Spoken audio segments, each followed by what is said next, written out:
Depois da oração, você já pode seguir em frente, então. Amém. Deus, nós te louvamos por este momento que temos estado juntos nesse bate-papo tão gostoso e descontraído, revendo irmãos queridos, falando de coisas que marcaram as nossas vidas e que também visavam o engrandecimento do teu reino. E agora, Pai, quando vamos estudar a tua palavra, pedimos em nome de Jesus que o teu Espírito Santo, Pai, trabalhe a nossa mente, o nosso coração e sejamos bons receptores da mesma, Pai. Aclara para nós, Senhor Deus, aquilo que precisa ser aclarado. E abençoe o teu servo, dele toda a sabedoria necessária, a iluminação dos céus, para que ele seja, mais uma vez, um abençoador das nossas vidas. No nome de Jesus. Amém, Senhor.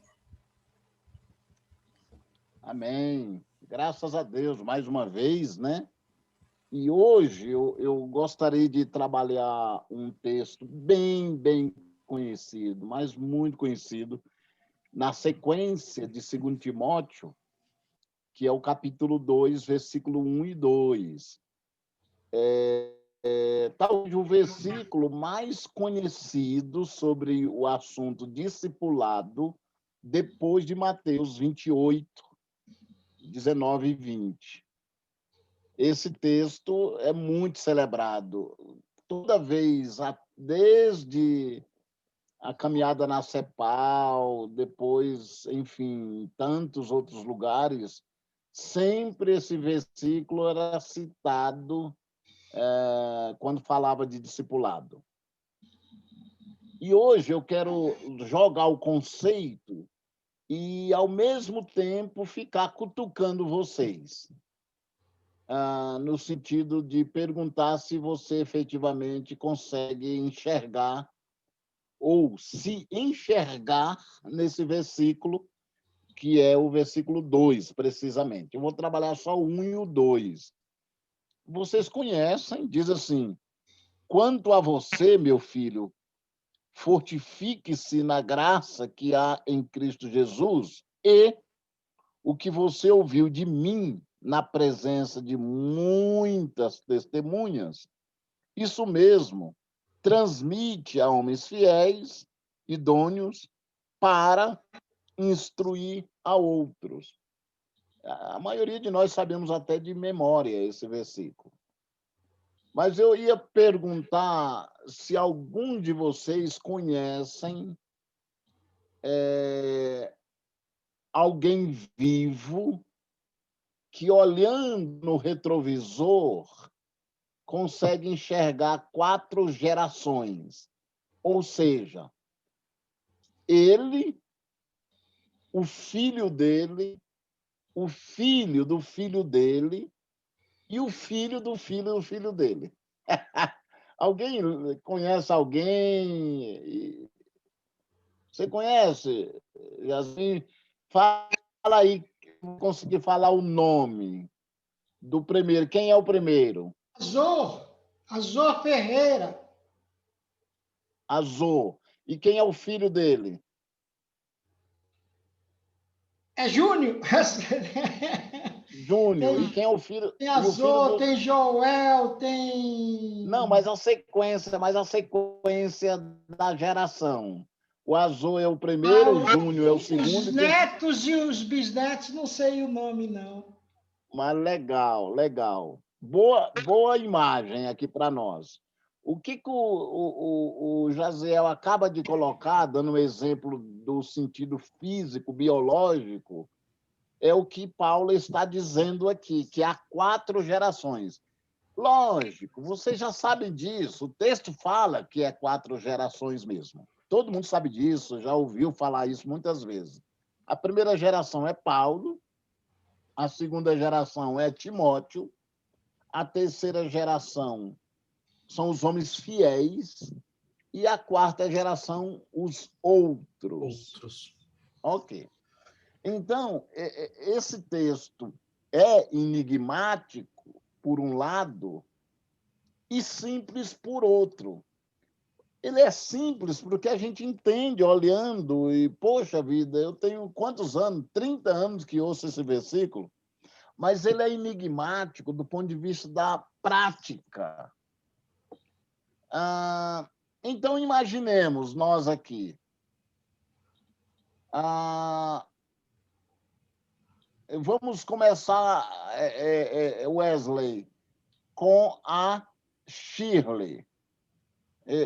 Lógico, talvez não seja o melhor exemplo, mas, Shirley, de maneira pontual, quem é o melhor discípulo que você já teve, ou a pessoa que você discipulou, que, de fato, melhor você se deu bem com ela, ou com ele, não sei.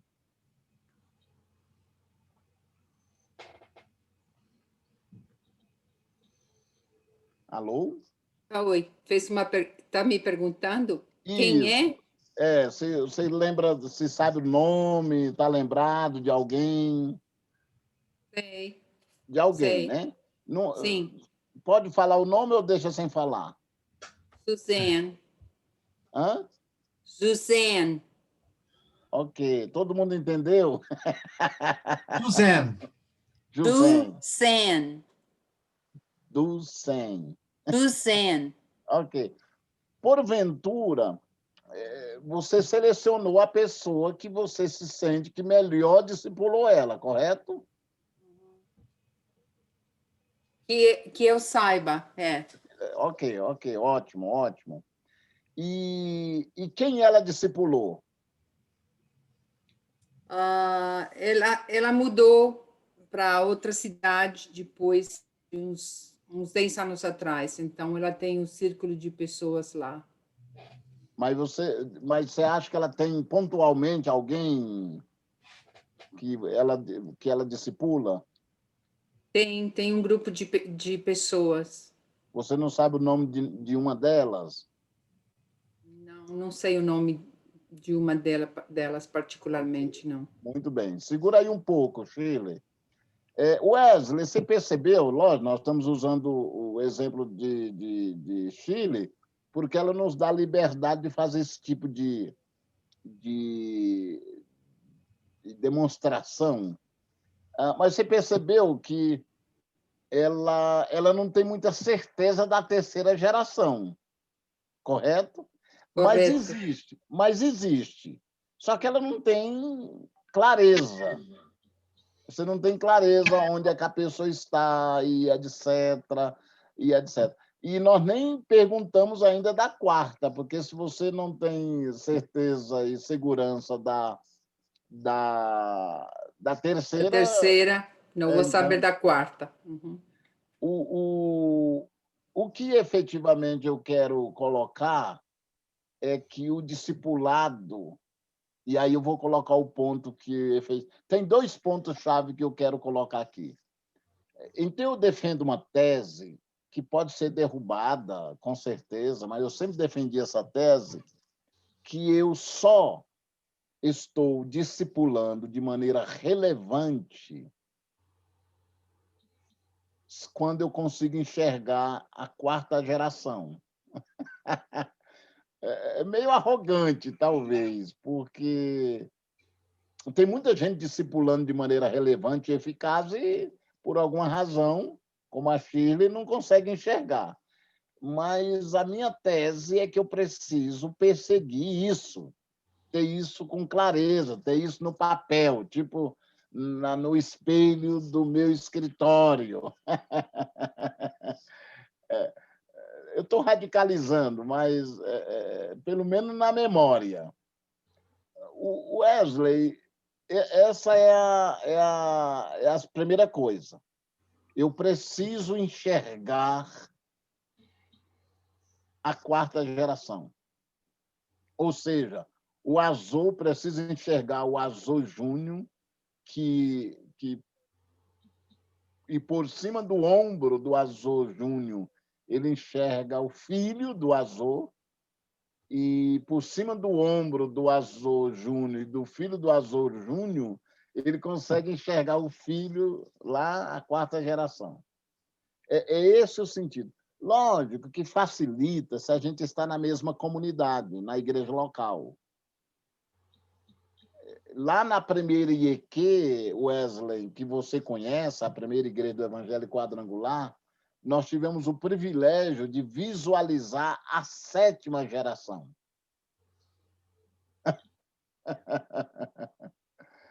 É muito interessante. Já fazem 14 anos que eu saí de lá, e de vez em quando eu encontro um pastor, um líder, e ele diz, eu andei no discipulado, era do grupo tal, e etc. O outro diz assim, eu continuo naquele discipulado de 20 e poucos anos atrás, poxa vida, coisa e tal. Isso é muito gratificante. Muito gratificante. A segunda coisa, e já que eu volto para fazer uma pergunta de novo, a segunda coisa é o início do versículo. O início do versículo diz assim, e o que você ouviu de mim na presença de muitas testemunhas. Então, a ideia que Paulo está passando nessa frase é que, olha que coisa interessante, é que o discipulado era em grupo, não era individual. Essa é outra tese. Você precisa visualizar a 4ª geração, é o primeiro ponto, e o segundo é que a vivência do discipulado tem que ser em grupo. Qual que é a moral da história, Shirley? É que, se você é discipulada pela Eneida, só por ela, a Eneida ela não reúne sozinha toda a graça, toda a bondade, toda a misericórdia de Jesus. Ela não reúne todas as virtudes de Jesus. E se você depende só dela... Une, sim. É...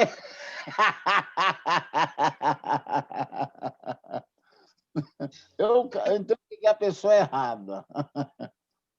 E aí, se a gente dependesse de uma única pessoa para nos alinhar à imagem de Jesus, sermos como Jesus, nós vamos ficar deficientes. Já somos naturalmente deficientes, quanto mais se você está sendo cuidado por apenas uma pessoa. Então, o discipulado tem que ser feito em grupo, porque o grupo, sim, reúne aí as virtudes, as graças, a bondade enfim, da igreja, de Jesus, né? E pode nos edificar de maneira completa. Então, essa é a segunda grande coisa que esse texto nos faz pensar.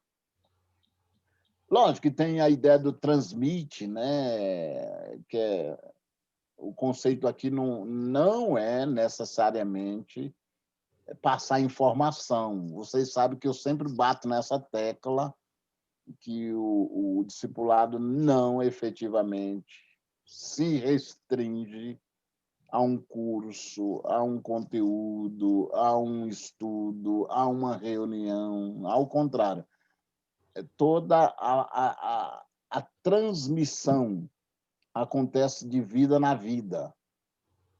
E aí eu evoco aquela frase que eu já citei aqui dezenas de vezes, do Robert Coleman, quando ele diz que o currículo de Jesus era a sua própria vida. Então, o transmitir aqui é através da vivencialidade e não o transmitir conteúdo cognitivo, conteúdo de ensino, de instrução. Lógico, o discipulado vai ter essas coisas, mas não é prioritário. Wesley, você consegue visualizar ir além da Shirley aí? Bom, eu tenho na minha própria família que a minha bisavó era a bisavó Rita, né? Era uma pessoa temente a Deus, que discipulou a minha avó, que Hum. discipulou o meu pai, que me discipulou. Olha, Eu discipulei meus filhos, e agora os olha, meus filhos estão discipulando os meus netos. olha. Então, você tem esse histórico. Então, você está no meio como sanduíche, né? Eu estou bem no sanduichão, eu sou o cachorro-quente da situação aí. Você é o Eu sou o outro. cachorrão. Oh, legal, bom exemplo. Aliás, o que você está falando também aconteceu com Timóteo, mas é citada até 3 gerações. A Lloyd, que discipulou Eunice, e Eunice, que discipulou Timóteo. Agora, eu tenho também o Rodrigo, que eu discipulei, que agora assumiu a igreja que eu deixei de pastorear o ano passado. E ele está discipulando outros. E Legal. a gente ainda tem contato, ele quer que eu continue discipulando, né? Olha E que legal. então eu tenho assim, né? Porque eu sou novinho ainda, não dá para chegar na 4ª geração ainda. Muito bom. Não, brincadeira. Mas, então, você quer dizer que o Jaziel já chegou? Ah, o Jaziel, com certeza, ele já está na 8ª geração lá. Ô, Saiu. muito bom. Ô, Walter, me diga uma coisa, Walter. Você acha que tem sentido isso que a gente está conversando com base nesse texto? Nós estamos levantando 2 coisas. Primeiro, que eu só consigo dizer que estou discipulando com relevância quando consigo enxergar a 4ª geração. E a outra coisa que nós levantamos é que o discipulado efetivo, ideal, tem que ser em grupo e não individual. Josadak, deixa eu só dar um exemplo. A minha bisavó Rita, a Bíblia dela passou para minha avó. A minha avó passou essa Bíblia para o meu pai. Olha. O meu pai passou essa Bíblia para mim. E eu passei essa Bíblia para o meu filho já, e já falei para ele passar para a filhinha dele depois. Essa Bíblia Olha, gente, tem até, assim, é uma marca de sim. ser um cristão, sabe? É uma marca que a gente passou na família. Para o meu filho mais novo, eu peguei a Bíblia do meu pai, que ele usava, e passei para ele iniciar essa tradição de passar a Bíblia para os filhos, para os netos e para os bisnetos. É uma marca da nossa família isso. Cara, mas que lindo! Então, pena que o teu pai te ofereceu, não? Chegou a oferecer, não? Não, Dedicar? porque eu tinha 11 anos quando ele faleceu. Ele tinha 37 anos, ele foi Poxa, atropelado por um caminhão da Força Pública em São Paulo. sim. Mas já essa tradição, a minha mãe, que ela passou a Bíblia, a minha mãe passou essa Bíblia que era do meu pai, para mim. E essa Bíblia está lá com meu filho agora. Poxa, seria bom você, simbolicamente, Wesley, pedir para alguém escrever como se fosse teu pai, dedicando para você, e aí depois você dedicando para o teu filho. Mas, assim, de modo que para ver até onde vai, né? Cara, é muito fantástico isso. É simbólico, mas eu acho que isso é lindo demais. Já pensou? Daqui a 100 anos, eu sei que alguns disseram, não, Jesus já voltou, mas vai que não voltou. Deve ser uma coisa impressionante. O mundo vai estar totalmente diferente. Quantas pandemias já deve ter passado o mundo, mas simbolicamente está aí. Gente, essa conversa é legal. Então, eu devolvo para o Walter a pergunta. Primeiramente, Walter, eu quero ver se... Comenta a primeira, o primeiro item. Você acha que isso é possível? Na igreja local é possível? Dá para ver isso de maneira intencional? Sim.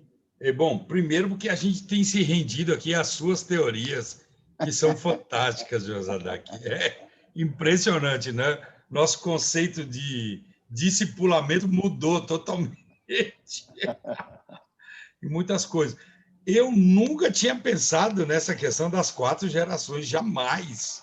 Como você falou, esse versículo a gente sabe decor e salteado, né? E nunca tinha imaginado isso. Acabo vendo isso aqui na minha casa também, como Wesley, desde a minha mãe até minha sobrinha neta hoje. É muito legal isso, né? Muito legal. E na igreja, talvez por ela ser muito relativamente nova, não consigo ver essa escala das 4 gerações. Mas eu fico impressionado com a tese e achar legal. que isso pode ser certo, né? E a segunda, não sei se já ia pular para a segunda. Sim, pode ir.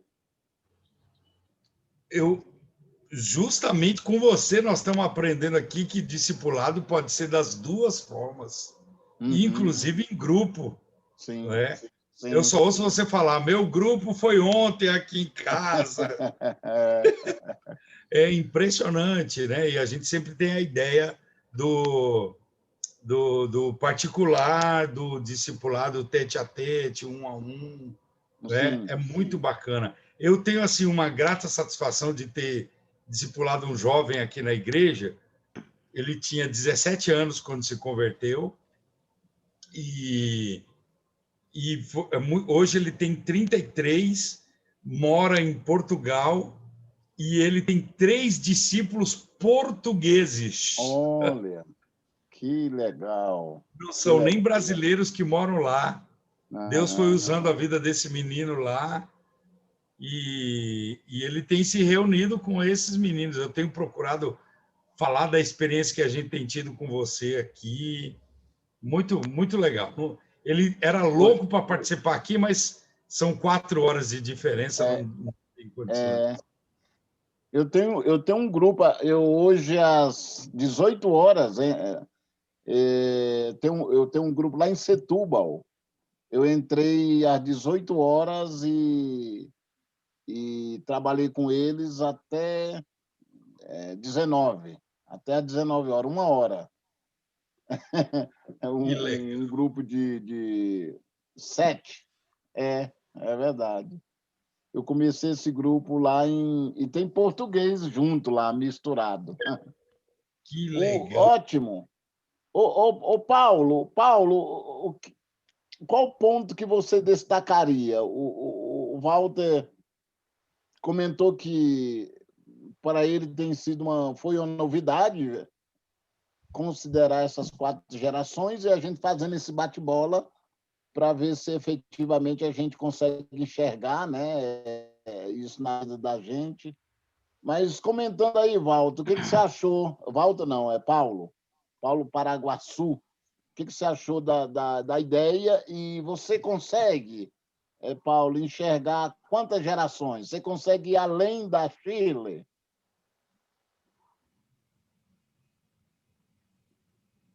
Teu microfone está fechado, Paulo.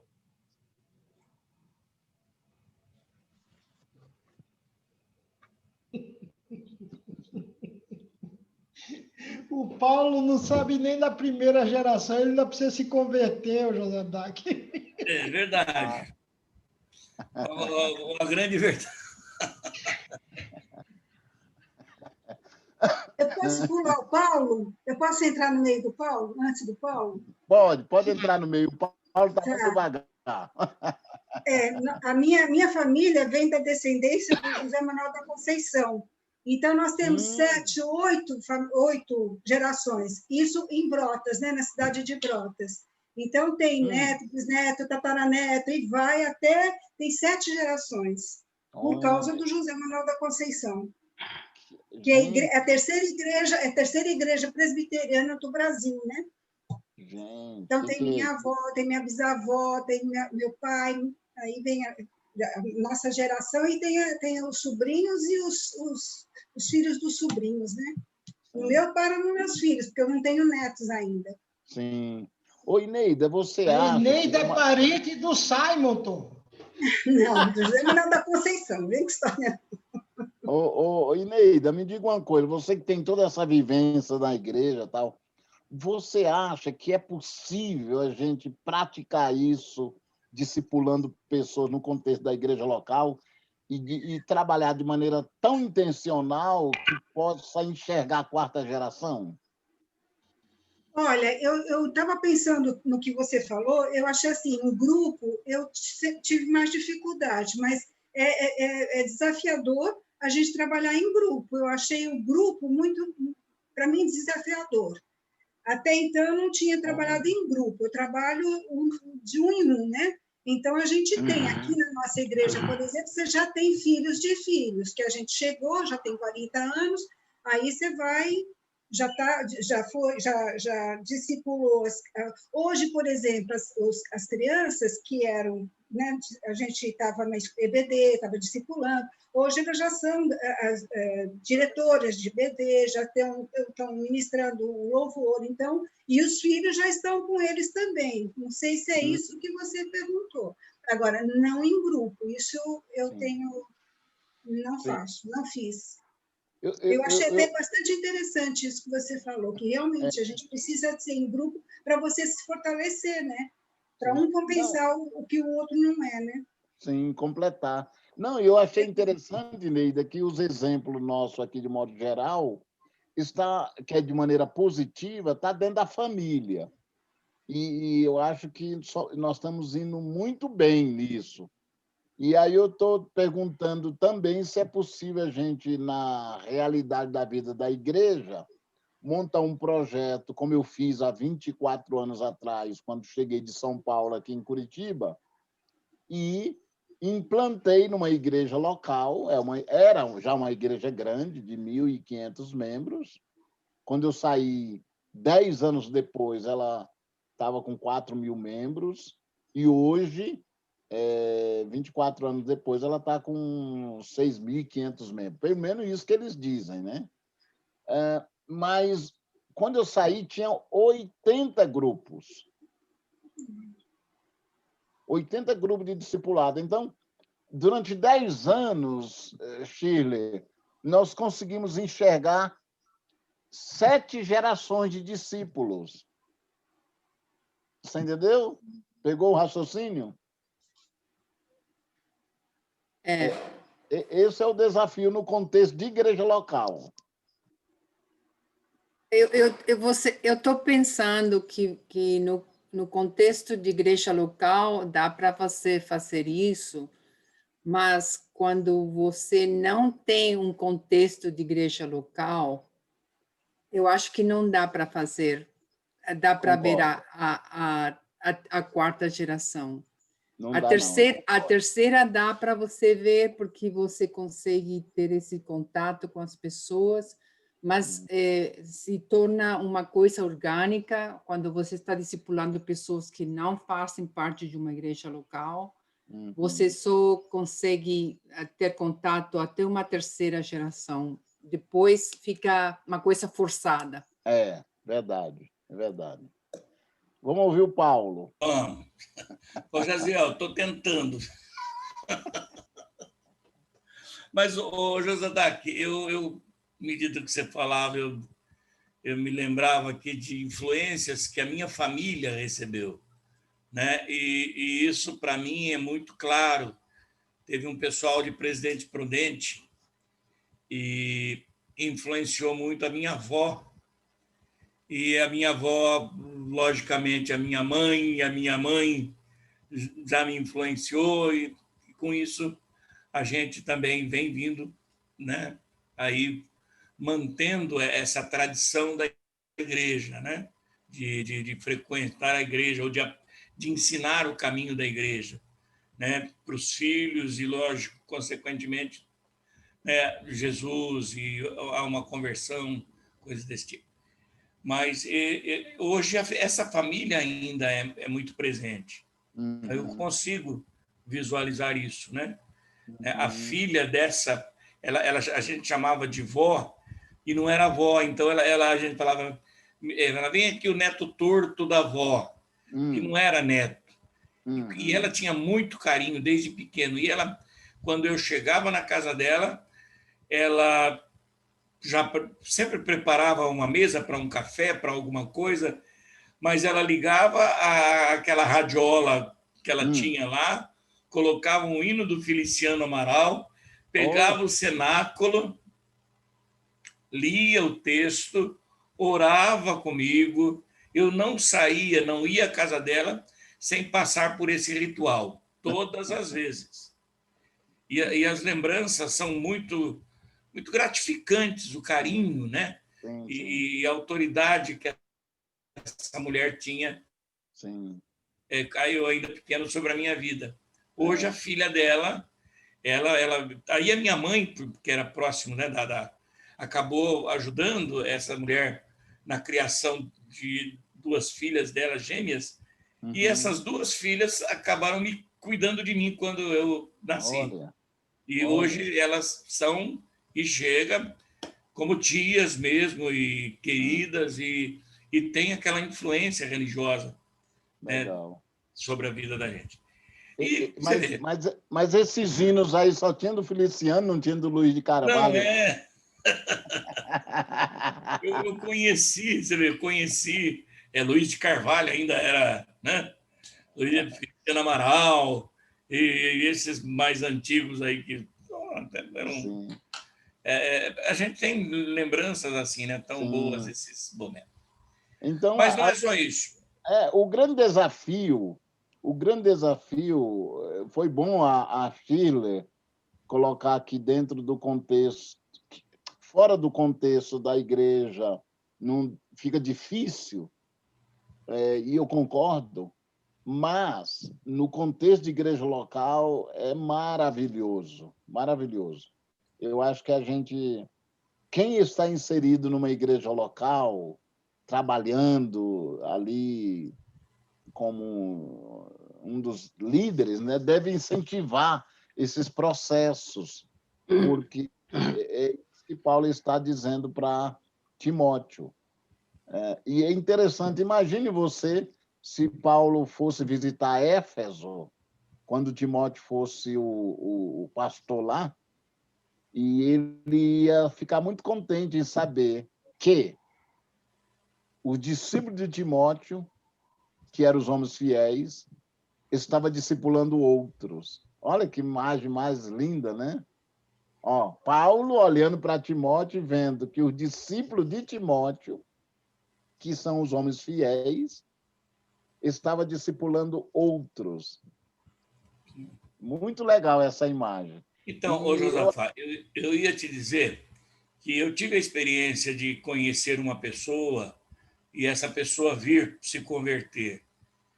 Mas antes daquele passo, inclusive, eu tenho uma foto ainda naquela de slides, né? O slide da recepção dessa pessoa. Ela, antes dela se converter, dela se render mesmo, ela assim, de uma certa forma, não podia me ver, que ela queria que eu sentasse ali ao lado e falasse. Ela ficou impressionada com uma atitude minha e depois ela queria entender por que eu tinha agido daquela forma. Olha, que legal. Perguntava sobre a minha fé. E eu comecei então a ensinar a Bíblia para ela. A ler a Bíblia com ela, orar por ela. E por fim, me tornei um amigo que tinha que estar na sua casa quase que diariamente. E, às vezes, quando ia trabalhar, algumas vezes eu fui trabalhar com ele para poder ler a Bíblia com ele mesmo. E ele queria que isso acontecesse. Ele perguntava, mas por que disso? Por que daquilo? O tempo todo ele me bombardeava com perguntas. E quando eu saí, ele saiu primeiro de onde ele estava, e nós tomamos rumos diferentes, mas nos mantemos ali amigos e em contato, até eu vir ser pastor novamente da sua família. E, lá no primeiro momento, na conversão, ele foi recebido como membro, depois tornou-se membro da igreja onde, aliás, eu fui pastor da igreja onde ele estava. Recentemente eu tive fazendo uma visita, coisa de 2, 3 meses, a ele, e sei que ele está tão engajado na igreja, né? Tornou-se um membro ativo da igreja, a ponto de um pastor hoje da igreja, tornou-se um empresário muito forte. Hoje, um pastor da igreja, ele mantém. A igreja não tem essa preocupação, porque ele tomou a responsabilidade para si. Então, eu fico muito feliz, né, por esse fruto. Tem outra, a gente sabe que outras pessoas que Deus abençoou através da vida da gente, mas eu fico muito feliz de ver um camarada que nem esse, que Deus deu prosperidade para ele, e ele hoje está colocando o ombro junto na caminhada. Legal, bom histórico. Acontece, apesar do Paulo. O encontro que vem, nós vamos falar dos efeitos desse processo. E os efeitos aparecem logo no versículo 3, né? Com a figura do atleta, do lavrador e do soldado. Então, nós vamos olhar para o discípulo que saiu desse processo com esse perfil. Então, vai ser um tempo legal. Deixa eu orar. Josa, Oi. Desculpa. deixa eu orar. Como o Valtinho falou, é muito estranho para nós esse negócio de segunda, terceira geração. Eu lembrei agora do Marcão. O Marcão morou aqui 16 anos com a gente. Chegou aqui no comecinho que ele tinha se convertido e ficou 16 anos. E certa vez a gente conversando, ele me contando quando ele se converteu com o Berivaldo Silva. E o Berivaldo Silva se converteu também na pregação que a gente fazia na praça e foi morar comigo, eu discipulei ele. Então, esse Marcão passou a me chamar de Vojasa. Legal. Achava muito estranho ele me chamar de vô, né? Porque ele já era um marmanjão, né? Mas é interessante, tanto a gente estranha isso, né? Mas é vô mesmo, né? Sim, porque é um filho na fé, mas que nasceu de outro filho na fé, né? Então já é um neto.